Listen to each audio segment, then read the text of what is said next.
what I wanted to do was to play music for and with people. Like, I wanted to be in a room that was like electrified by music.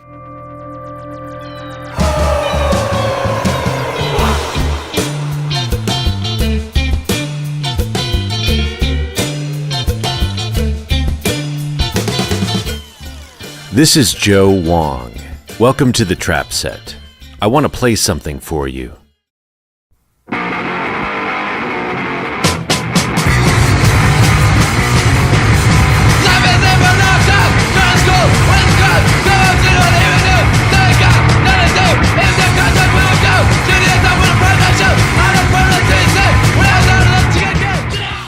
You're hearing Teen Idols by the Teen Idols, featuring my guest, Ian MacKaye, on bass.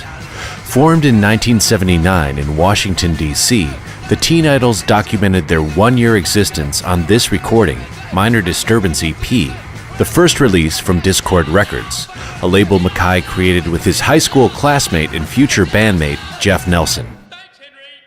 In 1980, Ian co-founded the highly influential band Minor Threat, for which he was the singer. Over the next few decades, he went on to play with Embrace, Fugazi, and The Evens.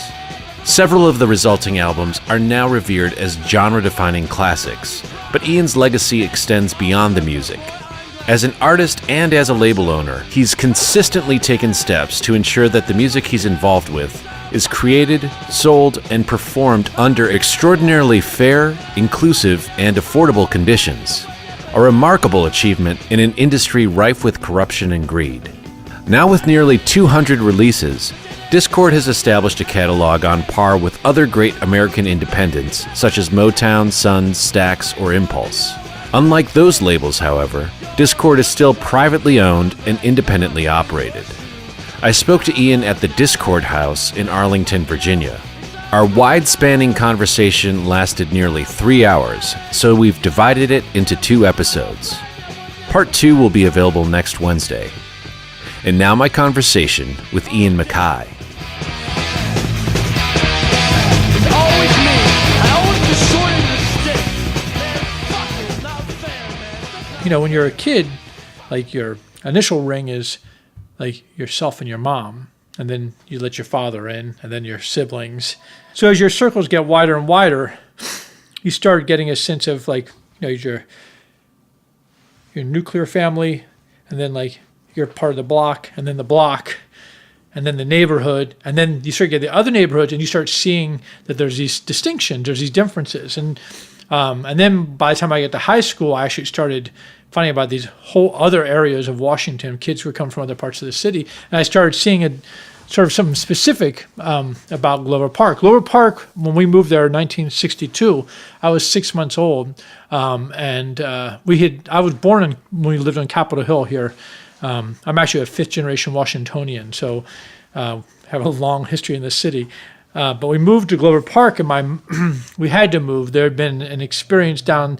We had to get out of the neighborhood down there. There had been a break-in and an assault and all this stuff. At your house? Yeah. When I was 6 months old, and it was my parents were very invested in civil rights or integration. They believed in integration, so they lived in an all-black neighborhood, not all black, but largely black neighborhood. And then a guy had broken in and assaulted my grandmother, and the police. My understanding is that the police, leapt. They jumped at the situation, but this guy had broken into other houses and attacked other people who weren't white. Right. And the police didn't do anything there. So the fact that a white woman had been assaulted, it just suddenly set off. So it was a chain reaction where we just had to get out of the neighborhood. So we moved to this neighborhood, Glover Park. And Glover Park it's a small area in the northwest quadrant of the city. It's north of Georgetown. And at the time, it's all mostly row houses and at the time largely populated by blue-collar workers. There were a lot of factories along K Street, so there's a lot of kind of slightly less educated kind of just blue collar factory people, a lot of Italian and Irish Catholic, a lot of West Virginia people. My mom actually, when we moved there, she was. Are you Irish Catholic? No, my mother was Irish Catholic. My father was Scottish Episcopalian, I guess. But and he was involved with the Progressive Church here. Still in town. is. Yeah. Still St. Stephen's Incarnation. But anyway, that neighborhood was really. When I grew up, it was filled with kind of tough kids, a lot of crazy people. It was the early college kids of that era. Like my first, like their kids who lived in group houses, which I thought were kind of like, they were communes in a way. They were hippie kids. My first experience with my earliest experience with rock and roll was going to those houses and looking through their record collections. I remember there was one woman had a milk crate of albums. I remember like James Gang thirds and stuff like that. And just first off, love looking at the covers, not even know what the songs sound like, just looking at the covers and being so completely mesmerized. Wait a second. You're a little kid and these college kids are letting you just come into their house and check out their record collections? Because, I was on the hang. They were great. They were super. They lent me a movie camera, a Super 8 camera, and I started making movies as a kid. They were great. I love those people. And it was also the 70s. All doors were open. It was not, it wasn't weird to wander into another house. At least not in Glover Park in the 1970s, or at least not for me. But I remember thinking like this milk crate, I couldn't believe that any one human could have that many records. There's one milk crate, and I thought someday I'm going to have a milk crate of records, which is funny. And I also remember that she and her boyfriend would push the milk crate in front of the door when they needed private time. Okay. Yeah, I can remember that sort of. But did you ever employ that trick later in life? No. Maybe a bookcase, but I don't know. I can't remember. But it's interesting. So that neighborhood was really, I found it very colorful. Now So it wasn't as affluent as it is now. No, definitely not. My dad bought the house for $19,000, and my mom, actually, when we moved there, my mom wept because she thought it's like we're moving into rural Washington. It was not downtown. It was not Capitol Hill. It was not cosmopolitan. I mean, Georgetown certainly became affluent. It wasn't always affluent, huge swaths of it. But Glover Park was sort of an afterthought. It wasn't, people often think of it as like Georgetown. It's not Georgetown at all. It was just a place where people who worked super middle income people lived. That's where we were at. And my dad was he's a newspaper man. He worked for the Washington Post, and we always felt, and we had 5 kids, a dog, 4 or 5 cats at all times. Yeah. And we had a guy named Ray Rosen who was a conscientious objector who had been locked up and then was in a psychiatric hospital for a while. My mom took him in. He was sleeping underneath our piano. So we had a lot. It was a lot. And then people were coming and going at all times. So a lot of action in that house. Where do you fall in the birth order? Middle. Oh, okay. 2 older sisters, a younger brother, and a younger sister. Mm-hmm. Yeah. I grew up in a family with 5 kids as well. Which end are you? I'm the oldest. Mm-hmm. You can do no wrong. Well, that's not true. I think I read that your lifelong friend Henry Rollins, who was Henry Garfield when you were growing up, kind of described your family as an ultra-intellectual environment. Would you agree with that characterization? I don't know how one defines intellectual, but we are readers for sure. Words count in that family. So we do, like my father's parents were both writers. My grandmother on that side she wrote mysteries, and she was a magazine writer, and then she developed what could possibly be the first advice column. It's called Can This Marriage Be Saved?, which was for the Ladies' Home Journal. Started that in the 1950s and did it right through until the early 80s. Did you read it? No. No, but I do have hundreds of tapes of interviews from those couples. Wow. Pretty interesting.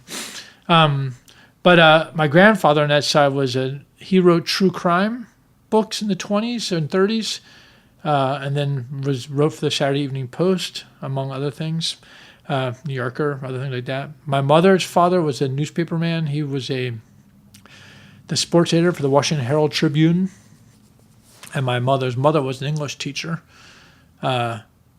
Everybody is just all words. My parents were both great writers. I think also if you're a newspaper Yeah. person, you're Yeah. concerned with the truth and being economical with your words and challenging bullshit. Depending on what part of the paper you write for. Well, did your parents challenge you and try to shape your mind in such a way where you had a rigorous thought process? No, I would say I think probably we're not intellectual like that. I think that's the thing when you say intellectual, I don't know what that means exactly, but we're not a family. We're a very relaxed family, very relaxed. And I don't think rigor is not a word that I would employ anywhere near our house. What's a word you would employ besides relaxed? Well, I used to always tell people that that my parents were supportive of us, but I didn't realize that was code for they paid for things, because my parents didn't ever had any money, and they didn't, as far as I know, they certainly never paid for anything for me. They said, but my parents, I felt like what they really imbued upon me and us, I think, was to follow our hearts and not let money be the deciding factor. That was a really important. Like, just do what you want, what you think is right. Do that. Like, I didn't go to college, for instance. Well, I think that would, for example, make you think a lot more about what you think is right. I suppose so. I don't know. If the parent says, okay, get a job where you can support yourself and you'll make an X amount of dollars a year and then you can be fine, that's kind of an easy out. Whereas if they say, find something that you're passionate about and do that, then that makes you find something that you're passionate about. I think they were just interested. Yeah, I think they were interested in people. So they just wanted us to be people. And Yeah. want us to be ourselves. Yeah. And my mom, as you know, if you're one of five, there may be sibling rivalry or some question about what parent likes which child, how that works out. And my mom said, it's not a competition. She'd say, it's not a competition. She said, I love you each individually and separately. We have our own relationships. And that's just a really different, she was quite a brilliant woman. She died 14 years ago now. But she was such a great thinker. And,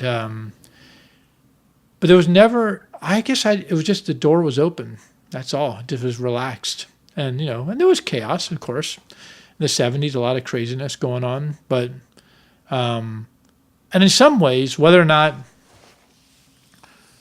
they intended this, we were left to our own devices, and we had to figure out how this stuff worked. We had to figure it out. I think for me personally, I think that I've always had this quasi-entrepreneurial spirit. But what's odd about my entrepreneurial spirit is I'm not really interested in making money. Right. I just like to make things. I like the idea, like when I was a kid, I had a comic book shop and a bicycle repair shop. And, I just set up these things because I just thought it was cool. Like, I had a film collective. What do you mean you had a film collective? Well, it wasn't really, it was like, I was making movies and these other kids wanted to make movies too. So we made like a film company. It was ridiculous, but, and all I ended up doing was actually one of the guys took my films. He got a film editor, this Super 8 film, and he chopped up my movies, which was really upsetting for me because everything was in camera for me. It was always like my storyboards are always like in the 4.5 minutes allotted by Kodak, right? And I would edit in camera. So it would never occur to me to edit things afterward. I didn't know that even existed. One thing about, like, I knew nothing about how the arts worked. I didn't understand anything about film or music, or zero knowledge in that. It seems like your parents' style of raising you fostered an attitude, whether this was intentional on their part or not, that you could feel comfortable learning as you went along. instead of thinking, okay, well, I'm interested in film. There must be a right way to do this, so I have to learn how to do it the right way first, and then I'll be qualified to try. I mean, maybe that was their thing, or maybe that's just, or is that your thing? Me? I don't know. I don't know. I mean, is this something? I mean, they did create me, Yeah. so that much I can attest to. But I can't say that.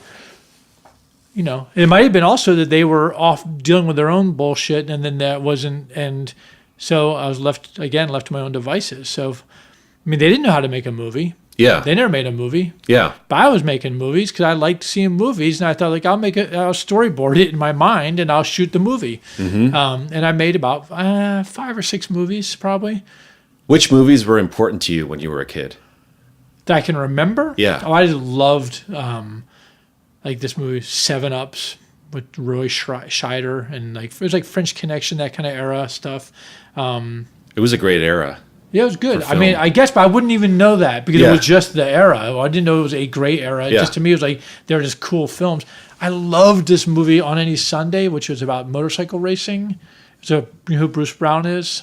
No. He did Endless Summer. Okay. It was a movie of that vein. It's just about people riding motorcycles, and it's like a documentary, but it's a little cheesy, but still, even today, if I watch it, it makes my heart sing. And but movies, and I of course love, like there's a movie called Sleuth, and That's a great movie. Yeah. Just 2 actors. it was Michael Caine and Laurence Olivier. yeah. But I didn't see it as cinema or film. I just saw like just going to see a movie, and I just love movies. So whatever I'd see, I would just be psyched to see it. And I think like that, and I love the James Bond movies. In fact, one of my movies I made was John Bond, son of James Bond. It was basically my That's awesome. version of James Bond, except with a 12-year-old or 13-year-old kid playing the lead.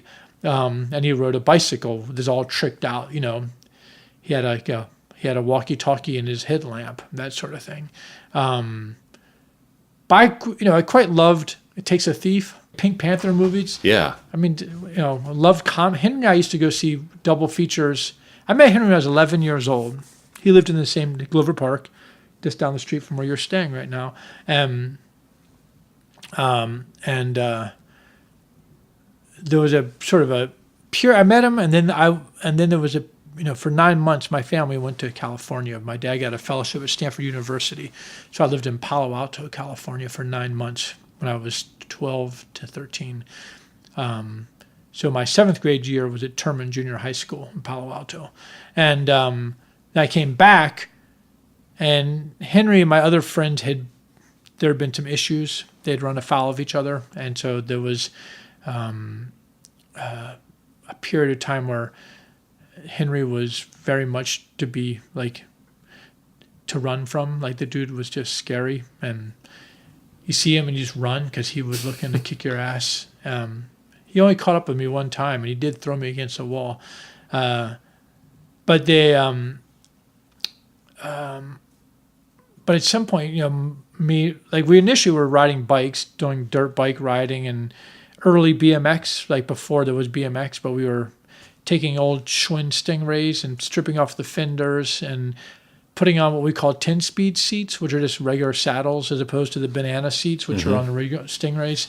And just putting on small and just making them, like stripping them down and making them super utilitarian and using those to and then building tracks in the woods and have jumps and stuff.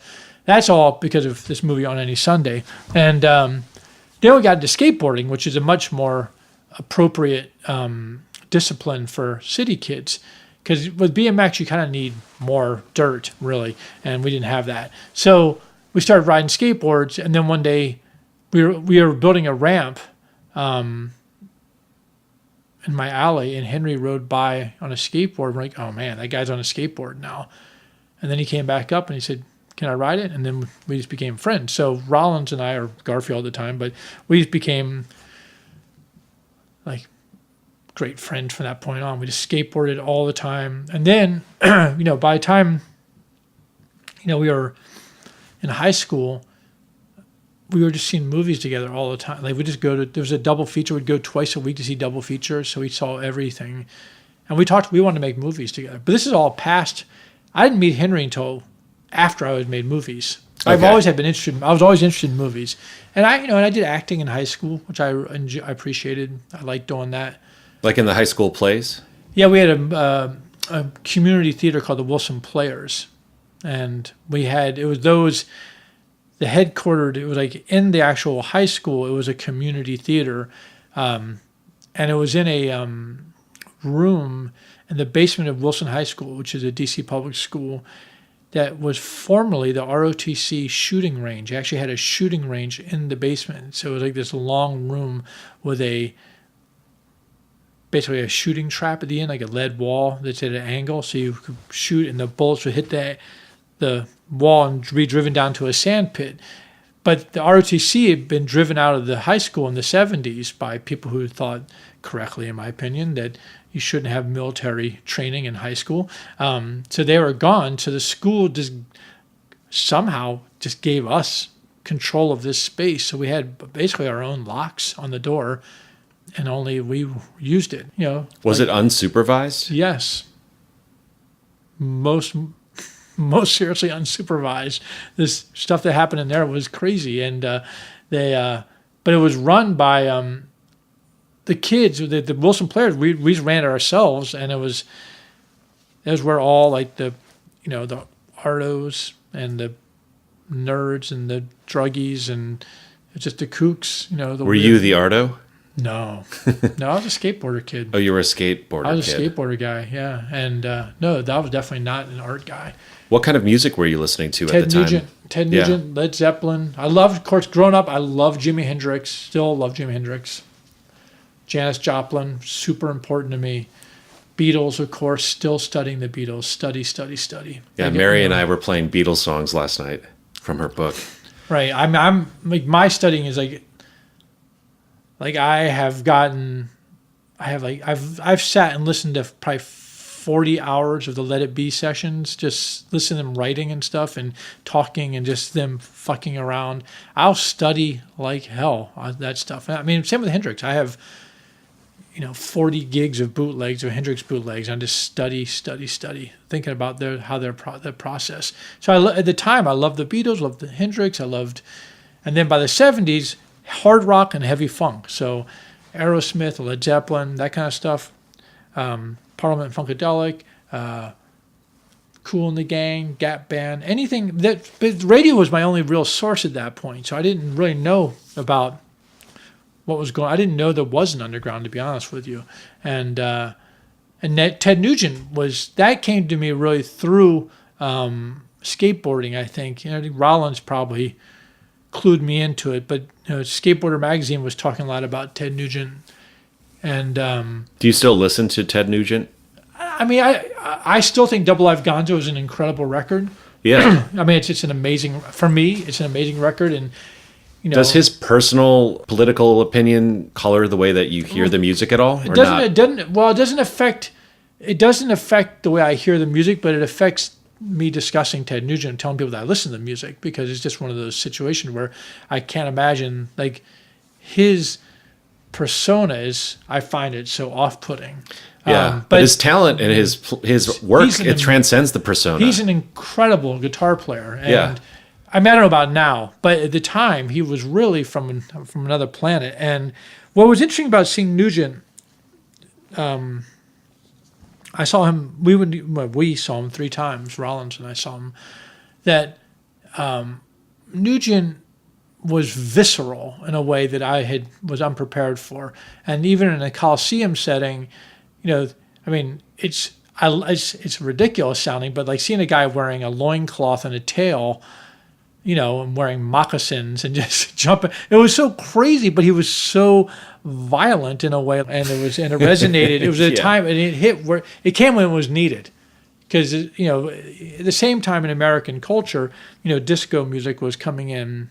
So seeing somebody so visceral, who cussed on stage, who spit on stage, who there was a chance of danger, like there was something that dangerous could be occurring. And shows in the Coliseum at the time were really scary. Like you go to those arena gigs, they were filled with drugs, but in visual, you could see like the cloud of pot smoke hanging in the room, and you go to the bathroom, the guys are just like creepy dudes trying to sell you stuff the whole time, and there's police on horseback out front. It just felt dangerous. Now, it might have been my age, but I think also it was of an era where it was still a little bit frontier. They hadn't figured it all out. Now, Right. arena shows, they've figured this shit out. It's dialed in, yeah. Figured out.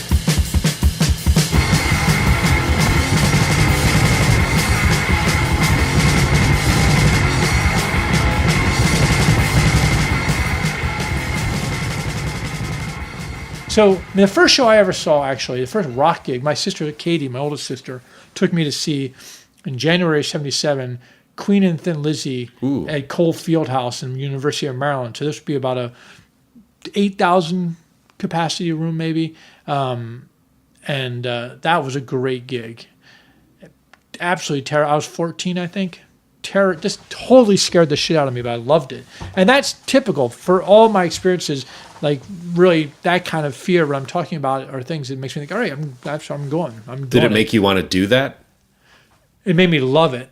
I think what made me want to play music really was seeing the movie Woodstock and Monterey Pop and Woodstock. I love those movies, and I just wanted to, I wanted to break a guitar like Pete Townsend. I love the Who footage in Woodstock. I thought Hendrix was incredible, and I really wanted to play guitar, but I played piano my whole life. I played piano. Mm-hmm. I can't remember a time where I didn't play piano. That's how long I've been playing piano. But I couldn't deal with lessons. I tried, and I quit the lessons. I just write my own music on piano. But then I thought, well, I'll just play guitar because I'm going to play piano in a rock band. But I couldn't figure out how to transpose the piano to a guitar. I couldn't figure out how those two things relate to each other, like what a note or a chord. I just couldn't make sense of it. And though I had an attempt of a lesson when I was probably 11 or 12 years old, it just didn't make any sense to me, and I gave up. And I became a skateboarder instead. I just gave up on the idea of being in a band. It just seemed out of reach. I think that's as a kid growing up in Washington, D.C., and having absolutely nobody around who was in a band, a proper band. There was a couple of guys in my neighborhood who played block parties, and I'd sort of be in awe of them. But by and large, my parents were not really musicians. My mom could read and play the piano. She could sight play. My dad, he could read music, but from a sort of a choir point of view, because he's a theologian. He was in seminary at one point, so he was, and he's a little atonal, but he can read music. But it sounds like, those musicians that you mentioned, like Nugent and Queen, were otherworldly and also virtuosic, and it seems like you didn't see a path to get from where you were to where they were. No, it wasn't. It was with it. Absolutely, it'd be like looking at Prince Charles and going, well, I want to be that. Yeah. I just didn't have that kind of blood in my veins, clearly. So you never even fantasized about being that? No. Not interested in that at all. That kind of stuff never was interesting to me.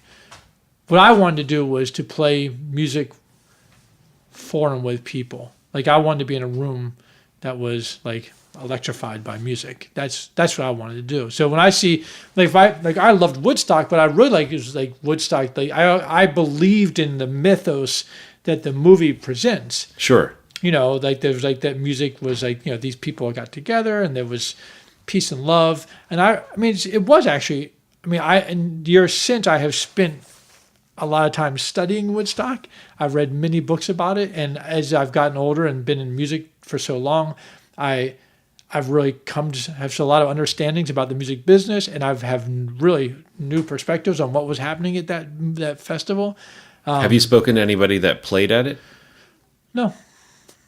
I came close to meeting Michael Wadley, one of the promoters, but it's not the kind of interest I have. I have spoken, as an aside, when I was a kid, I talked to a lot of people who were maybe at Woodstock, but more specifically, people who had seen Hendrix. Mm-hmm. And to a person, he or she would say they couldn't remember because they were too high. They said, yeah, well, I saw him, but I don't remember. I was too high, or I was too fucked up, whatever. And I thought, probably at the age of 13 or 14, you got to remember, he died in 1970. Right. So I would have been 8 years old when he died.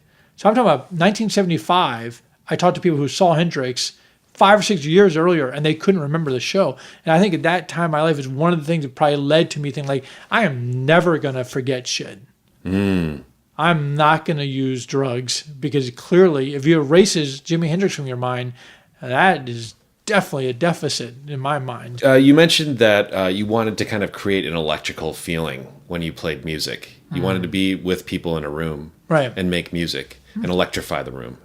When you would play piano by yourself, would you get that kind of visceral electrical feeling? Yes. From the beginning? I mean, as long as I can remember. And when you would listen to music, would you get that feeling? Yes. How would you describe it, like in your body?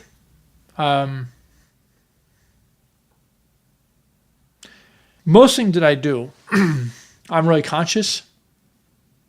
Like, I'm doing this. Like, if I ride my bike, I'm riding my bike. Or it's like I'm really aware of it. But if I pick up a guitar or I play the piano, then time is gone. Mm-hmm. And same, I feel like, I'll just play and play and play. It's just weird. Like, it just becomes it's like a natural, it seems something I should do. But again, it's funny because I came to it later. I didn't really play music again until I was 17. Hold on, 17? I got into punk when I was 16, end of my 16th year. What did punk represent to you? Well, in the beginning, it was like a ridiculous joke because I was getting my information from the media. So it just seemed stupid and nihilistic and things like that, which I wasn't that interested in. Very druggy, which I was not into. But then my friends in high school were getting into it. And there was Rocky Horror Picture Show. Like, I worked at the Georgetown movie theater in Georgetown, and down the street was the Key movie theater, like 2 blocks down. And the Key had the midnight show, the Rocky Horror Picture Show. So a lot of my friends who were kind of like the druggier people, they would go to that thing, and it just seemed, it didn't feel good to me. It was not my world. But then in high school, I had friends who started listening to the Ramones, and I remember Iggy Pop, Lust for Life, that record would get played at parties. And I couldn't tell the difference. I just thought it was all like new wave punk stuff. I didn't know what it was. And I didn't like it. And I thought, Nugent, Nugent's much better. But mostly I was uneducated. And it didn't sound like music to me because my ears had been tuned by commercial music. So that's what music was what you heard on the radio. So stuff that I was hearing at these parties, these bands I had never heard of these bands. Their covers might have been weird. And the music was jarring. And it was not even that hard. It was mostly new wavy stuff. I just thought it was, ridiculous. But at some point, and then I got into typical arguing, like with my friends. Specifically, a couple of people, one being Jem Cohn, the filmmaker who I went to high school, and I'd just argue, punk sucks and whatever, that kind of thing. And but at some point, do you feel like the type of music that you liked was a signifier of who you were at the time? Like you had to make a choice. I like punk, I like Nugent, and that said something about you as a person? Was that I think the culture? I think all people in high school, at least at that era, and maybe still now, I think that the music is very much a part of it's an identifier. Not everybody, for most people. And even now when I talk to kids, I say, they're talking about they like some particular kind of rap thing, and I might mention somebody like, oh yeah, I'm not into that, I'm into this. It's really specific about how you identify. And I think that Nugent was very much not the Eagles, Right. So you would say I'm into Nugent and not, and very much not even bands like, Rush. Like I just didn't like Rush. I found like that kind of stuff. Like I was Nugent. Like I was like, that was where, I was coming from that era. And it was so specific, that, actually I've told it, one year Nugent came and Van Halen was opening for him. I think it was one of their first tours, probably 79, 78. And they had just put out that first album. And I had heard one song of theirs, I think on the radio. No, not even the radio. I think I was in California. Henry and I took a bus to California in 1978 to go skateboarding by ourselves. When you were 16. Yeah, I was 16, he was 17. And we took by ourselves, we took a bus across the country. Your parents were just like, cool. Yeah. Mm-hmm. Sounded like an adventure. And so I remember we were at a skate park in LA, the Pipeline, in Upland. And some guy had I feel like he had like a car or a pickup truck. And I feel like he had a couple of house stereo speakers hooked up to his car stereo. And he played this song. And I said, whoa, what is this? And he goes, it's the Edward Van Halen group. Or something like that. But anyway, they opened for Nugent. And I remember being at that time, anybody opening for, whoever opened just sucked. That was I remember being at that show and these kids were. You mean like you just wouldn't even be receptive to whoever opened? They're the openers. Because the presumption was that they were going to suck. Because Nugent was what you're like that. You're a Nugent person. So then there was these kids there. I feel like they had like a banner or a church, whatever, said Van Halen, which identified them as fans of the opening band. And I remember just saying we were like yelling at them like, Van Halen sucks or whatever it was, and but then Van Halen came on and they were pretty good. I have to say they kind of mopped up the stage that night with Nugent. They knocked him out. But anyway, I think that music becomes very much sewn in. Like you would use it as a way. It's a code, it's a secret code, Yeah. So I think that the punk thing was a little bit. I felt a little bit lofty in a way, and that people are like, oh, you like Ted Nugent, but we like. Whoever, the Ramones. And you mean like more intellectual? Yeah. It just seemed kind of snobby or something. But anyway, all this arguing went on. But the truth was I had never listened to punk really, other than hearing it at parties. So I borrowed records from my sister Katie and also Bert Kuros, who went to high school with me, another friend of mine. And the records that were there were, for Sex Pistols record, I feel like the first Clash record, a band called Tough Darts from New York City. Anyway, those records were really shocking for me because it was so radical sounding and didn't sound like music, and I didn't like it. I just couldn't make sense out of it.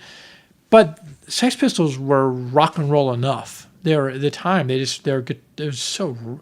Like really, I could I could connect that to rock and roll. Like the Clash was much harder, but the Sex Pistols definitely sound like rock and roll to me. And specifically the song Bodies was really a rockin' song, but the vocals, the lyrics were so screwed up. It just was it was like a car wreck for me. I just was so fascinated by it. And I really started to, that was my portal. And then when did you start liking it? What I'm saying, that was my portal right then. Like I started listening to it over and over, and I was like, and then I started to understand, like, oh, wait a minute, like I need to change a source of light because where I'm coming from is from this, like, I've been raised by the radio. But the truth is that what I desired in my life was music that represented a counterculture, that's where I was coming from. Woodstock for me was a counterculture. You know, Monterey Pop was a counterculture. All that stuff, like music for me was sewn into social revolution. Like the idea of a counter, like of creating something outside of society, in an underground, like beneath society, like, you know, or away from it. And I associated rock and roll music with civil rights and anti-war movement. And that's what, that's what I thought it was about. So by the 70s, music was not about that. Like radio music was not about that. Right. And so I'd kind of given up on that idea. And maybe I'd even given up on the idea of a counterculture. Although if you think about it, like really skateboarding was a counterculture at that time, certainly. You know, I always said skateboarding is not a hobby. You know, it's not a sport. It's a discipline, you know, and you go do it for reasons that are inexplicable to other people. But it was so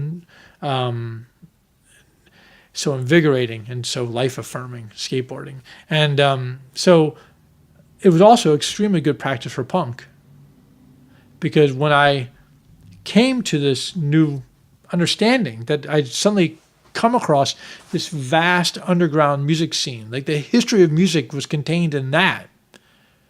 Like you're not going to get to, you know, Bessie Smith through Seals and Cross, you know, but you might get it through the Sex Pistols. Like the history of music is down and away. And I think that's what was so exciting, was realizing there was all these bands doing all this music that had no commercial application at all, but they did it for a different reason. And that was the reason that I wanted to be, that was what I was looking for in music as well. Like that's, and I thought, oh my God, here it is, a counterculture. This is where social revolution still exists. And I felt like, and also you have to remember, I was a freak. I was the kid who didn't drink or use drugs. And I just didn't agree with the way, I wasn't going to go to college. I didn't want to do any of that stuff. Did you embrace that, or did you feel outside? Both. Yeah.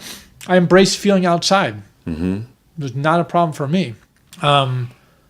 Did you ever like wonder if you should have gone to college, or did you ever kind of second guess the decisions you made? You know, one time when I was, I think 29 years old, I was cleaning my room upstairs and I was listening to a Led Zeppelin record, the first album. And there's a song which I really love in there called Your Time Is Gonna Come. Yeah. And it has this incredible intro, organ intro, and then the way Bonham comes in with the cymbals. It's just so fucking great. And I would just listen to it over and over and over because I just love that track so much. But the lyrics, which I never really listened to lyrics, period, just to be clear, like I don't really, like lyrics are lost on me because it's a different language. Like I know there's words there, but I don't really necessarily follow them intellectually.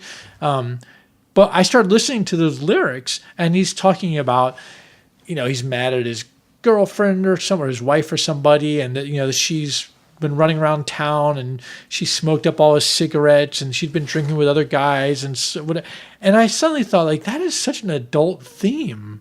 Like he's writing about like living with a person in an apartment or in a flat or whatever the fuck it was. and I thought, my God, I never wrote a song like that, such an adult theme, you know, and I was 29 years old. And then I suddenly realized that I think Robert Plant was 18 when he wrote those lyrics. Well, he was trying to ape blues, musicians. I get it, but I'm just telling you this is my. This was your. You asked me a question. I'm answering your question. So the point is, I understand that yes, it was ridiculous, but the point was, my response was like, oh shit, I never have actually thought about this. I never grew up.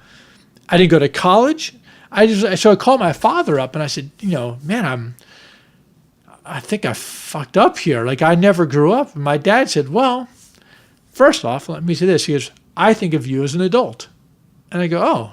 And he said, okay. And he goes, now having said that, he goes, I actually can't believe, I don't think I ever grew up. He says, I'm 63 and I don't think I ever even grew up.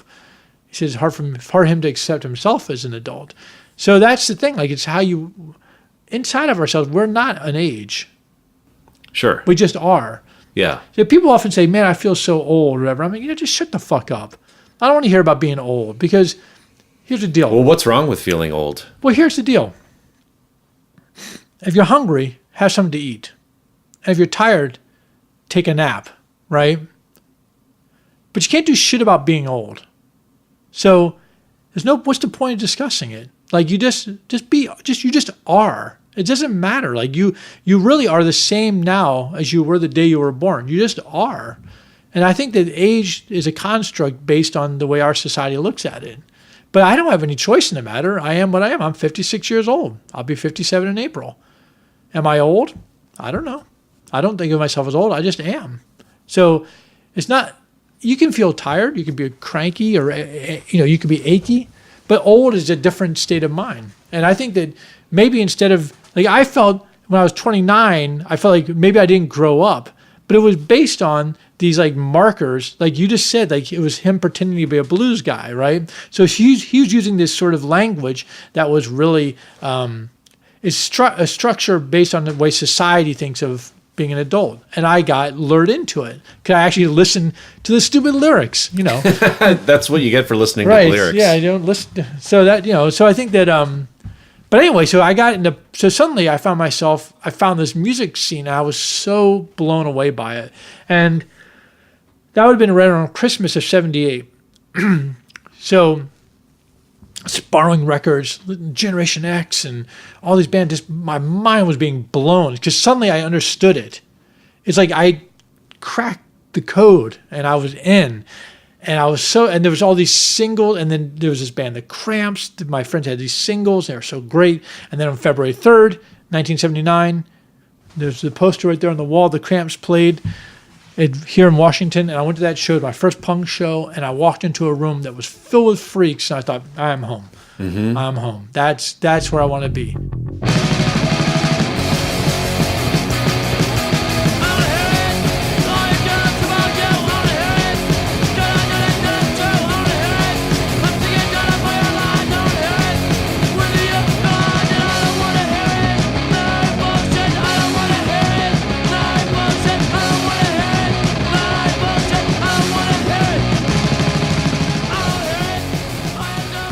At this point, were you conscious that these albums that you were getting into were released by things called record labels? Were you following labels and saying, "Oh, I like Atlantic. I like, EMI"? No. When did you become aware of that? I remember I remember labels. I remember Apple, for instance, because the Beatles. Right. And I loved the different I think the most of them were green. Yeah. But the Let It Be was on red, had a red apple on it, which I thought was so cool. I was obsessed with that. So I knew Apple, but it was a Beatles thing. And I think the Woodstock record was on Cotillion. Nugent must have been on Epic. Hendrix was on Reprise. I think I was aware of the existence of labels, but I didn't have any sense of what they meant or how they were structured or anything like that. My first sense of a label outside of the major label world was I was in junior high school and there was a kid named Gary Kowalski who I went to high school with, or junior high school with, and Seth Martin. And Gary's older brother and his father had a band called White Boy. That's a good name. Proto-punk band. Like they were early, like late 70s, kind of glam punk band. And they put out their own record, I think in 78, maybe 79, 78, I think. Maybe 77. But anyway, they started their own label called Doodly Squat. And I bought the record from Gary for like $2 because it was like my dad, my brother and my dad put out a record. And I bought it, and I remember looking on the record cover, and it said Doodly Squat Records, and their address was on Aspen Street here in Washington. And seeing a Washington, D.C. address under it, I had never even thought about the idea that you could have like a record label. I just didn't understand the concept of it at all. So that was really exciting to see that they started their own record label. And they put out, I think, 3 singles and a 12-inch on that label, Doodly Squat. But the more I got into punk, like the beginning, obviously, Sex Pistols were on Virgin, and what were they on over here? Warner Brothers? I don't know what the label was over here. But all those bands, like, I think Clash were on CBS or Columbia. They were all major label bands. Ramones were on Sire. But very shortly after getting into hearing those records, I immediately slipped down and started finding like things like Vengeance record, which is the Cramps label, and you start coming across that stuff. I mean, as I said, we'd go to the record store and there's just so many cool records. People are putting out, there's so much great stuff coming out at that time. And there's so many different labels, Step Forward and Clay Records, and just all these weird little imprints. Even Rough Trade was like a little imprint at the time. So I was becoming really, and I think Henry also, he was obsessed. He was a record collector. I'm not a record collector. Like, Henry was really, like, he was cataloging. Yeah. I was just listening. So, but he and I we would go to buy records, and, our funds were limited. So quite often he would buy one record and I'd buy the other, and then we would trade him back and forth, But at some point he'd go back and buy everything because he's wanted to have everything. I just was happy to hear it all. So I became aware of labels, but not in the sense that it's something I wanted to do myself.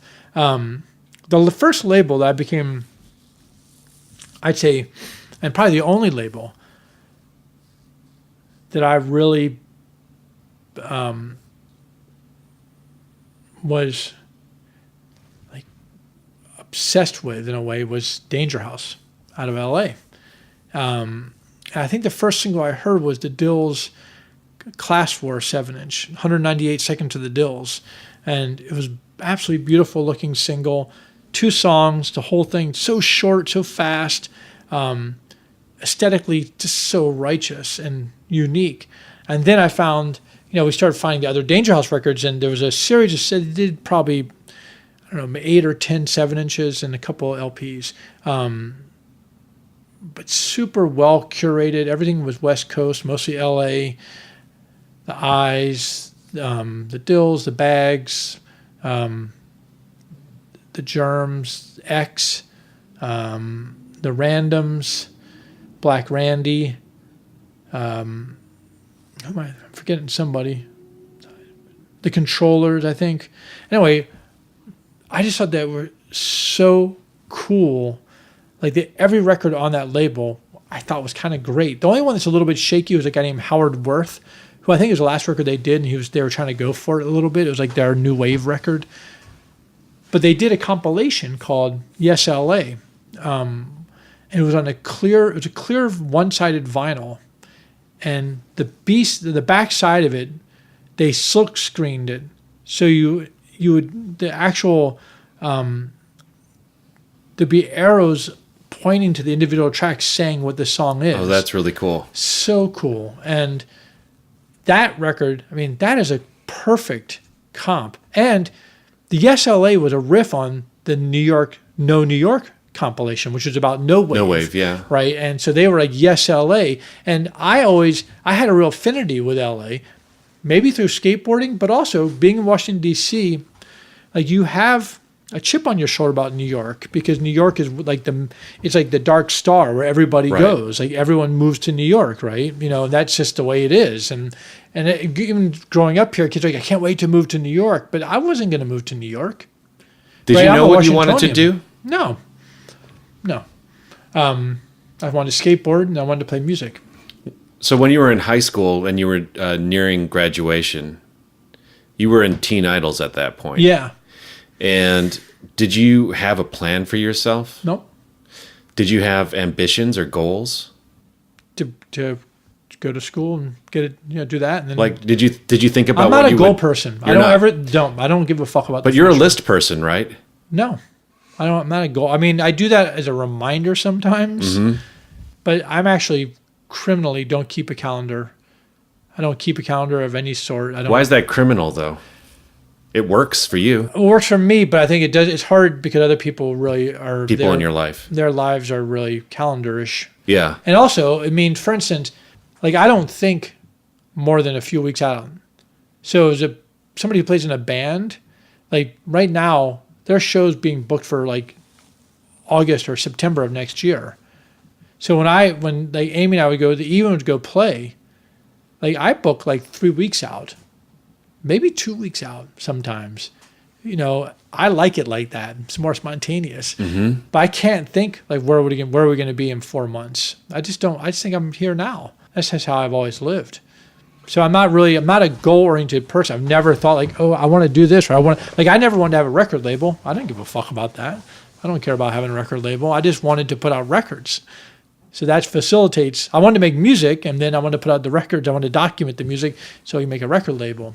I think I was trained by skateboarding to be able to look at the world through a different set of eyes. Right. You mean like instead of just looking at the street as it's intended to be used. Right. A pool's not just for swimming. Right. That's exactly right. Right. Right. And so you learn how to redefine your surroundings through skateboarding. I had this weird entrepreneurial knack. I just love I really like comic book shops and stuff like that because it was something for people to do. Like, here, look at some comic books or whatever. It was never the money. It was always something to have something to do. Especially if you don't do drugs. I mean, you need something to do with your time. That's true. And in fact, I remember when I got back from California, when I was gone for those 9 months, that's where some of my friends, not Henry, but other people, got into drugs.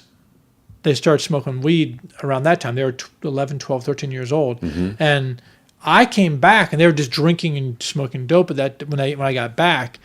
And I missed a transition. I don't think I would have gone with them anyway, but I had missed that transition. So when I got back, I was like, hey, let's go build a fort or something. You know? Yeah. And they're like, oh, they just wanted to go, you know, they just wanted to go get high or figure out a way to get high or just go, you know, they were stealing stuff ostensibly to sell it so they could buy pot, or I mean, just so stupid. And we were kind of criminally kind of kids. You know, there was shoplifting and stuff. So like, you know, they were stealing and stashing it at my house, but it was ridiculous. They stole stupid things like half of a dictaphone, or you know, which is like an old answering machine, or they stole. At one point, they stole, I think, a telephone man's, a repair guy's work belt. Who are you going to sell that to? But they're not thinking. Sounds like it's just more fun, you know. I guess I was involved that with I thought that was dumb. Like to me, that seems stupid. But they were stealing, and they're like, we're going to sell this stuff so we can buy drugs.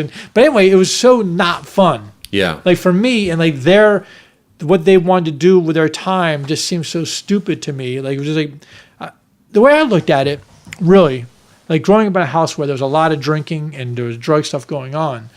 Around with your parents? My parents drank, of course, yeah, and there was just drugs all around. People were, you know, just like your siblings and stuff in too. Society, yeah, it was just all around. And I really thought. I mean, this is something that's kind of cute, but as a kid, like when I was very young, we were allowed 1 6-ounce Coke a week. That was it, and I loved Coca-Cola. Yeah. So that 1 6-ounce was in the little green bottles. Could have that on a Sunday or whatever day it was, and it was like such a treat. But I remember being a kid, my dad would send me downstairs to the refrigerator to get him a can of Schaefer beer. And a beer can, you know, it looks like a soda. And, you know, it was back when you used your church key to open the can to drink it. And but he would occasionally let me have a little sip. I was probably, I don't know, 7 or 8 years old or something. Guy's like, well, let me have a sip, because like, it wasn't soda at all. Yeah. And I thought, oh, that's adult soda. Yeah. But in my weird little brain, I think what I thought was that when you turn 18, you have to drink this. You can't drink soda anymore. That's the adult soda. Yeah. So I thought, it seemed clear to me, every adult I knew in my life. Sure. My parents, my grandparents, everybody around, every adult I knew was not just drinking, but it seemed to have a drinking problem. Oh, sure. Right? In the 70s, everybody seemed drunk.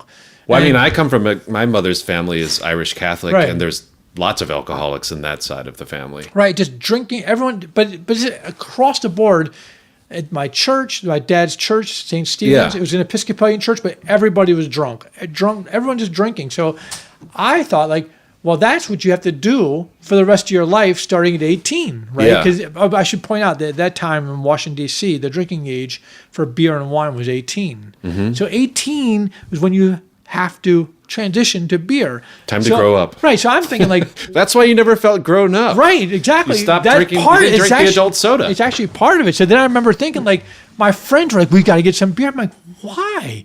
Why do you want to start now at age 12 when we in can still 6 drink years kid you soda? have to? Yeah, Like yeah. why? You might as well spend your time drinking soda while you can enjoy it. Yeah. That's what it felt like to me. So I think that I always had this sort of, I think I'm a weird guy. But so I think that by the time I got to punk, I felt sufficiently out of the mainstream.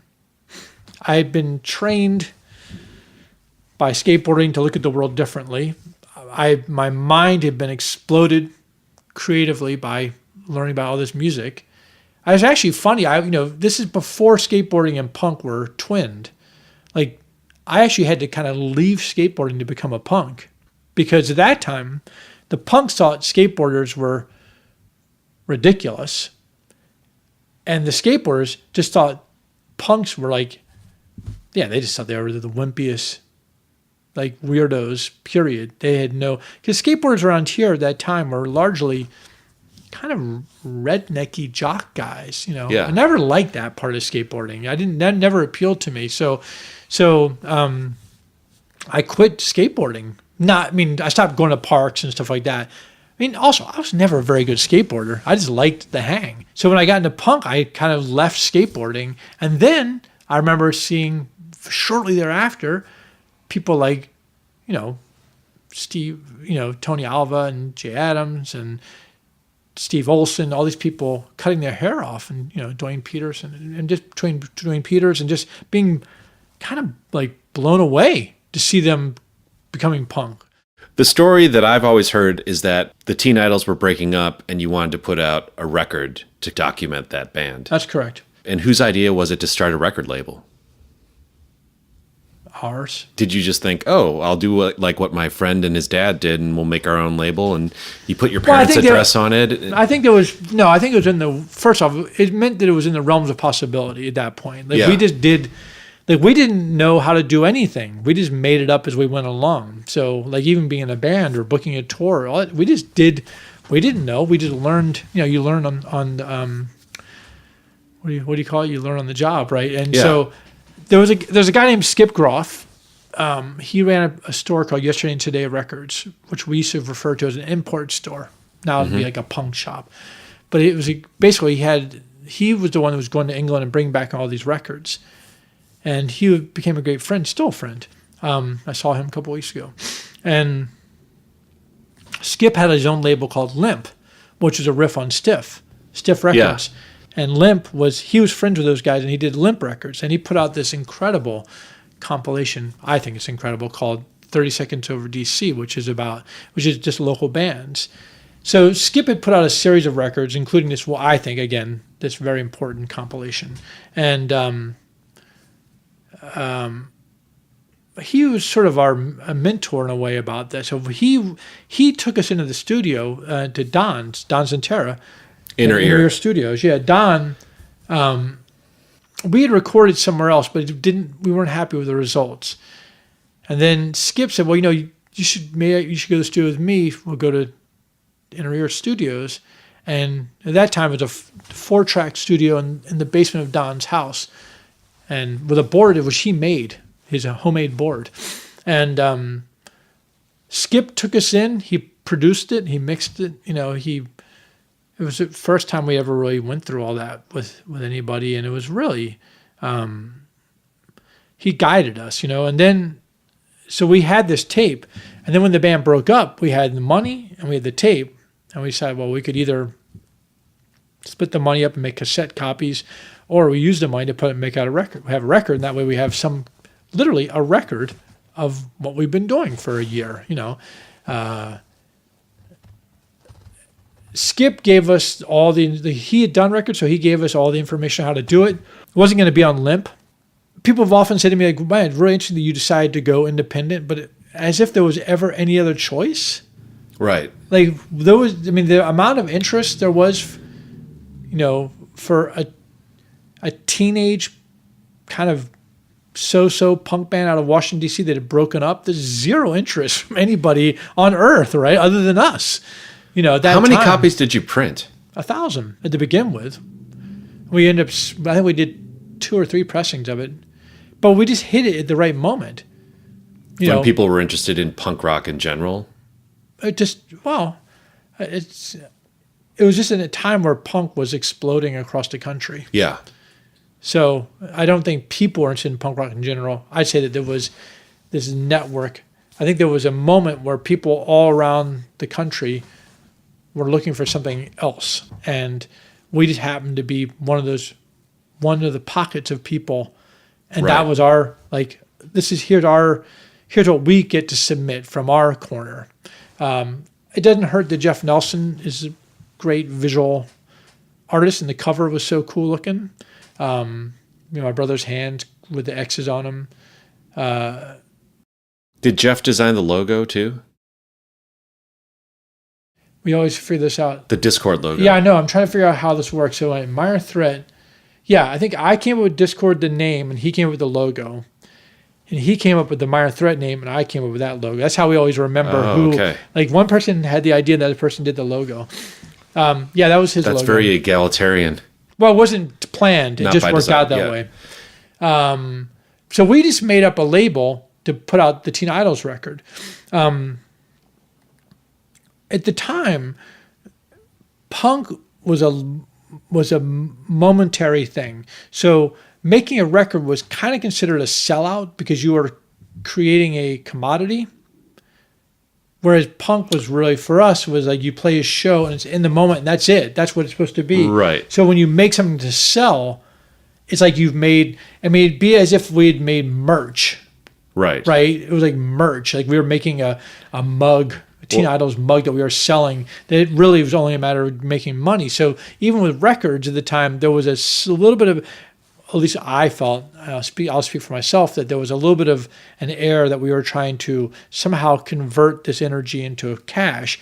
I felt that I was sensitive about that. So we said really clearly that any money we make back from this particular release will go into putting out another band's record. So, because already at that point, Minor Threat were working, we were practicing, SOA was practicing, The Untouchables, my brother's band, was still playing.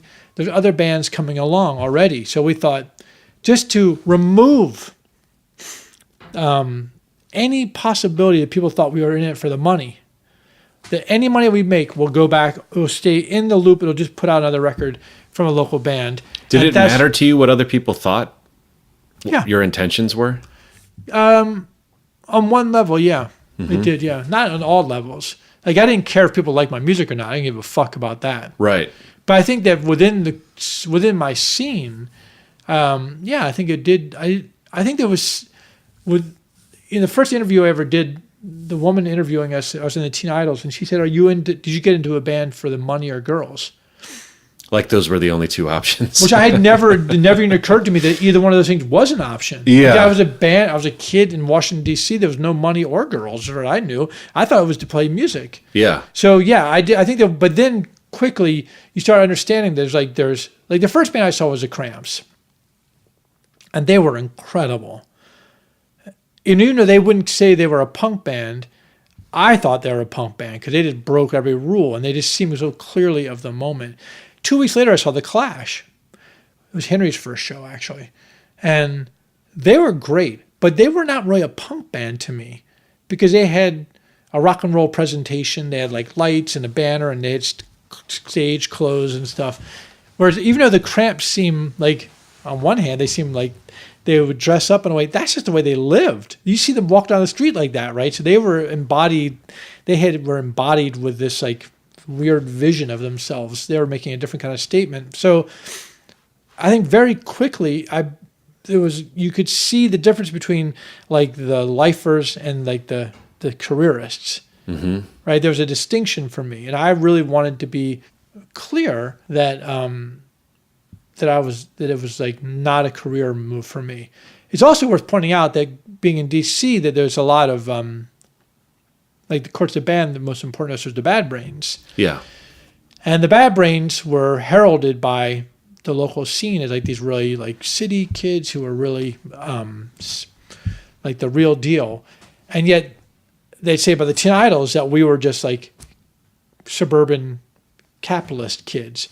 The irony was that we actually, all four of us we all lived in the city proper. The Bad Brains, some of those guys lived out in Maryland, right? And then they ultimately moved to New York anyway. Right. But that's the thing. But early on, there was a lot of emphasis on like how you guys, you're in it for the money. And it's really funny because I'll show you like the Teen Idols cash ledger, which is just us playing benefit after benefit after paying for free all the time. And yet we were always being called, like, oh, you're in it for the money. So I think that it wasn't that I cared what people thought, but I damn sure was going to point out to them that they're fucking wrong. Right. Which is different. Tune in next week for part 2 of my conversation with Ian MacKaye.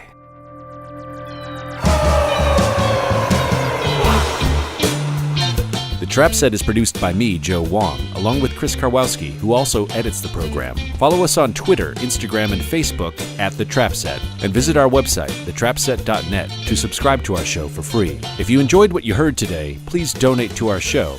If you can't afford to donate, please tell a friend and give us a good rating on iTunes. Send your feedback and guest requests to thetrapset@gmail.com.